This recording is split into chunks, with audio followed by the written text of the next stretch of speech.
तो students welcome to our YouTube channel study buddy. तो आज का जो टॉपिक है वो इकोनॉमिक्स का एक काफ़ी इंपॉर्टेंट टॉपिक है जिसे हम बोलते हैं प्रोडक्शन। अक्सर आपने ये टॉपिक सुना होगा इकोनॉमिक्स में। ठीक है, आप क्लास नाइन्थ में ट्वेल्थ में बाद में भी ये टॉपिक पढ़ेंगे, प्रोडक्शन। तो आज हम प्रोडक्शंस के बारे में पढ़ेंगे कि प्रोडक्शन है क्या बेसिकली, फैक्टर्स ऑफ प्रोडक्शन क्या है। देखिए, सबसे पहले तो बहुत ही सिंपल लैंग्वेज में समझिए कि प्रोडक्शन है क्या। प्रोडक्शन कुछ नहीं है, आप किसी सामान को जब बनाते हो ना, किसी एक चीज़ को लेके, उसी को प्रोडक्शन बोलते हैं, ठीक है? देखिए, यहाँ पे एक बार डेफिनेशन पढ़ते हैं। इकोनॉमिक्स में क्या है? Production is the process of creating goods and services by combining various inputs like land, labour, capital, ये सब। देखिए, ये सब छोड़ के पहले समझिए। समझना ये है कि जैसे ये पेड़ है, इज़ द ट्री, आपने इससे वुड लिया और इसको कन्वर्ट कर दिया इनटू फर्नीचर। ठीक है, फर्नीचर में कन्वर्ट कर दिया। This is the production. So basically आप क्या कर रहे हो? कोई रॉ मटेरियल ले रहे हो, ठीक है? रॉ मटेरियल ले रहे हो और उससे कोई भी सामान बना दे रहे हो, तो वही प्रोडक्शन है।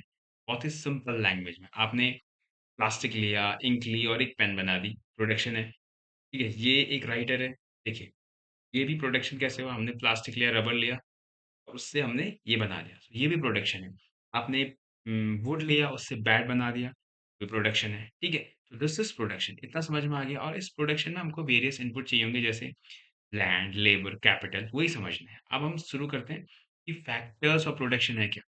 ठीक है भाई, प्रोडक्शन बोल दिया कि आसान भाषा में ये है कि भाई किसी चीज़ को बनाना प्रोडक्शन है, रॉ मटेरियल से कुछ चीज़ बनाना। नाउ फैक्टर्स ऑफ प्रोडक्शन क्या है? कि क्या-क्या चीज़ें चाहिए, क्या-क्या फैक्टर्स चाहिए प्रोडक्शन के लिए, ठीक है? इसमें हम बहुत ऑफ़न कन्फ्यूज़ रहते हैं। देखिए, anything that contribute to output is called factors of production और इनपुट्स, ठीक है? यानी जो भी चीज़ आउटपुट में कंट्रीब्यूशन करेगा, उसको हम फैक्टर ऑफ प्रोडक्शन बोलेंगे। 4 याद रखने हैं। पहला लैंड होता है, लेबर, कैपिटल एंड एंटरप्रेन्योरशिप। यानी कोई गुड बना रहे हो, तो इन चारों में से कुछ न कुछ या सभी यूज़ होते ही हैं मोस्टली। ठीक है, एक बाय एक, वन बाय वन समझेंगे और ऑफ़न हमको कन्फ्यूज़ भी रहते हैं। पहला देखिए, पहला हम जो बात करेंगे लैंड की, जब कभी मन में लैंड आता है ना, पहला तो कन्फ्यूज़न यही होता है कि अच्छा ज़मीन, यानी अगर मैं मान के चलो एक नई पेन की फैक्ट्री खोल रहा हूँ, तो लैंड मतलब अच्छा मुझे ज़मीन चाहिए होगी, यही समझते हैं हम पहला फैक्टर ऑफ प्रोडक्शन, जबकि ये गलत है। क्योंकि पहली चीज़ क्या है? It refers to all natural resources use in production. यानी जितने भी आपने नेचुरल रिसोर्सेज़ यूज़ करे ना प्रोडक्शन में, वो सब लैंड के अंदर आएँगे। सिर्फ़ ज़मीन की बात नहीं होगी। जैसे लैंड इटसेल्फ, आपने वाटर भी यूज़ करा, मिनरल्स यूज़ करा, फॉरेस्ट यूज़ करा। मान के चलो आप एक नया बेड बनाते हो, ठीक है? आप एक नया बेड बनाते हो, तो उसके अंदर जो लैंड के अंदर क्या-क्या आएगा? एक तो लैंड ही चाहिए आपको, क्योंकि आपको फैक्ट्री बनानी है एक जगह पे, ठीक है? फिर वाटर भी चाहिए होगा, ठीक है? ताकि आप जो गंदा-सा, अगर मडी सा कोई फूड आपके पास आता है, पहले उसको धोते हो आप, ठीक है? उसके लिए फॉरेस्ट भी चाहिए, ठीक है? तो लैंड के अंदर क्या आएगा? वो सारी चीज़ें जो हमने नेचर से ली हैं प्रोडक्शन में। क्लियर? Very simple. तो आज से कन्फ्यूज़ नहीं होना है कि फैक्टर ऑफ प्रोडक्शन में लैंड मतलब ये नहीं कि सिर्फ़ ज़मीन है। सारे नेचुरल रिसोर्सेज़ जब हम यूज़ कर रहे हैं अपने प्रोडक्शन में, ठीक है? नंबर 2 लेबर, ठीक है? अब इसमें भी कन्फ्यूज़न है, क्यों? हमको लगता है लेबर यानी वही पुष्पराज वाला। यू सी द मूवी, आपने पुष्पराज देखी है कि उसमें वो क्या करता है? दिहाड़ी करता है, राइट? पुष्पा पहले दिहाड़ी करता है। आपको लगता है कि लेबर मतलब वही कि भाई आप दिहाड़ी के लिए कुछ लोग रखोगे, हायर करोगे, तो वही सब इसके अंदर आएगा। लेकिन इसमें दोनों चीज़ें हैं। It refers to human efforts, physical and mental used in producing goods and services. यानी बहुत ही सिंपल सी बात है। अगर मेरी फैक्ट्री में, क्योंकि लैंड में, मैंने बोला कि लैंड के अंदर क्या-क्या आएगा? सारे नेचुरल रिसोर्सेज़ जो मैं यूज़ कर रहा हूँ, ठीक है? नाउ लेबर में क्या आएगा? कुछ लोग तो काम कर रहे होंगे, उस लकड़ी के टुकड़े को लेके आपकी फैक्ट्री में आ रहे होंगे, लेकिन कुछ लोग डिज़ाइन भी तो सोचेंगे उसका। इस स्टिकर का, अगर आप बैट बना रहे हो, बैट का डिज़ाइन, उसमें कौन-सा स्टिकर लगेगा, उसका डिज़ाइन, ये सब चीज़ें भी तो कुछ सोचेंगे। ये क्या है? एक मेंटल वर्क है। यानी इसमें दोनों एफर्ट गिने जाते हैं, physical as well as mental, याद रखना। जैसे फैक्ट्री वर्कर्स हो गए, टीचर्स हो गए, ठीक है? सॉफ्टवेयर डेवलपर, ये सब किसके अंदर आ रहे हैं? लेबर के अंदर आ रहे हैं। कुछ ऐसे लोग हैं जो कि भाई उठाने का फिज़िकल वर्क कर रहे हैं। कुछ ऐसे लोग हैं जो मेंटल वर्क कर रहे हैं। ठीक है? तो इतना क्लियर रखना है कि लेबर में दोनों लोग काउंट होंगे, जो फिज़िकली कुछ काम कर रहे हैं, सामान को ढो रहे हैं, दूसरे जो दिमाग चला रहे हैं। वो भी यूज़ होंगे, जबकि लैंड में सिर्फ ज़मीन नहीं है, सारे नेचुरल रिसोर्सेज़ हैं। क्लियर? और नेक्स्ट तीसरे में आते हैं कैपिटल, ठीक है? अब देखिए, कैपिटल में अक्सर हमको कन्फ्यूज़ होता है कैपिटल मतलब मनी, पैसा। कि भैया मैं बैट बना रहा हूँ, पैसा तो चाहिए, ज़मीन खरीदनी है, लेबरों को पैसे देने हैं। लेकिन यहाँ पे कैपिटल मतलब क्या है? Man made resources used to produce goods and services. Capital मतलब वो सारे मैन मेड रिसोर्सेज़ जो मैं यूज़ कर रहा हूँ। जैसे मशीन्स यूज़ करूँगा, ऑब्वियसली मुझे वुड को प्रॉपर्ली कट करना है।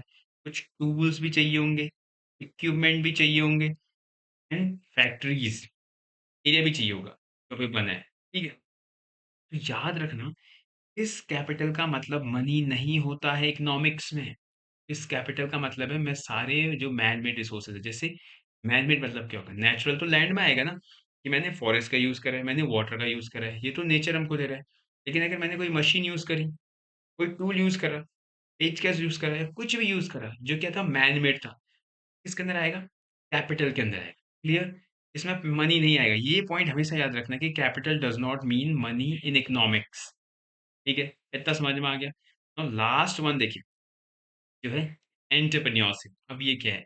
आजकल आप सुन रहे होंगे कि भाई हमको तो एंटरप्रेन्योर बनना चाहिए और आजकल जेनज़ीज़ या वी द पीपल या काफ़ी लोग कहते हैं कि एंटरप्रेन्योरशिप करनी चाहिए। एंटरप्रेन्योर उभर के आ रहे हैं, नए-नए बिज़नेसेस, ठीक है? एंटरप्रेन्योर बेसिकली सिंपल में समझिए कि एक ऐसा इंडिविजुअल जिसके पास एक आइडिया है, ठीक है? कुछ भी बिज़नेस करने का। अब इसमें देखिए, अ पर्सन और group that organize other factor and take risk to start a business और अ प्रोडक्शन। यानी एंटरप्रेन्योरशिप या एंटरप्रेन्योर क्या बोलते हैं जो तीनों फैक्टर्स को ऑर्गेनाइज कर रहा है, यानी उस बंदे ने लैंड यानी नेचुरल रिसोर्सेज को भी यूज कर रहा है, लेबर को भी यूज कर रहा है और उसने कैपिटल का भी यूज करके और रिस्क ले रहा है, यानी एक ऐसा इंडिविजुअल जो बिजनेस को स्टार्ट कर रहा है। इस केस में क्योंकि आप एक बैट बनाने की नई फैक्ट्री स्टार्ट करने वाले हो, इस केस में एंटरप्रेन्योर आप रिस्क ले रहे हो, ठीक है? आप कैपिटल लगा रहे हो, लेबर लगा रहे हो, लैंड का यूज़ कर रहे हो और इन सबसे एक गुड बना रहे हो। तो वो इंडिविजुअल क्या हो गया? Entrepreneur. Business owner, startup founder, वो क्या है? एंटरप्रेन्योरशिप है। एंटरप्रेन्योर इंडिविजुअल को। तो हमने क्या-क्या समझा देखिए। सबसे पहले तो बहुत सिंपल हमने ये समझा, एक क्विक रिविज़न करते हैं। कि भाई प्रोडक्शन क्या है? किसी एक चीज़ से कोई सामान बनाना। कोई रॉ मटेरियल लिया, जैसे आपने वुड लिया, बेड बना दिया, फर्नीचर बना दिया, आयरन लिया उससे कोई टेबल बना दी, ठीक है? तो प्रोडक्शन बोलते हैं using all the factor of production. तीनों पढ़े हमने चारों, लैंड, लेबर, कैपिटल, एंटरप्रेन्योरशिप। हमें पता है लैंड का मतलब सिर्फ ज़मीन नहीं है, सारे नेचुरल रिसोर्सेज़। दूसरा लेबर का मतलब सिर्फ फिज़िकल लेबर नहीं है, पुष्पा मूवी की तरह, मेंटल लेबर भी है, लेबर है सॉरी। एंड कैपिटल मतलब मनी नहीं है इकोनॉमिक्स में। कैपिटल का मतलब क्या है? कि वो सारे मैन मेड रिसोर्सेज़ जो मैं यूज़ कर रहा हूँ अपने प्रोडक्शन ऑफ गुड्स में, ठीक है? और लास्ट में एंटरप्रेन्योरशिप यानी वो इंडिविजुअल जो इस पूरे बिज़नेस को चलाने का रिस्क ले रहा है। जैसे आपने अगर स्टार्ट करा है बिज़नेस, आप एंटरप्रेन्योर हैं। उम्मीद है कि ये चीज़ें समझ में आई होंगी। अगर आपको कोई डाउट है देन यू कैन आस्क कि फैक्ट प्रोडक्शन क्या है, फैक्टर ऑफ प्रोडक्शन। तो let's see you in the next video. तब तक अपना ख्याल रखिए। Thank you so much.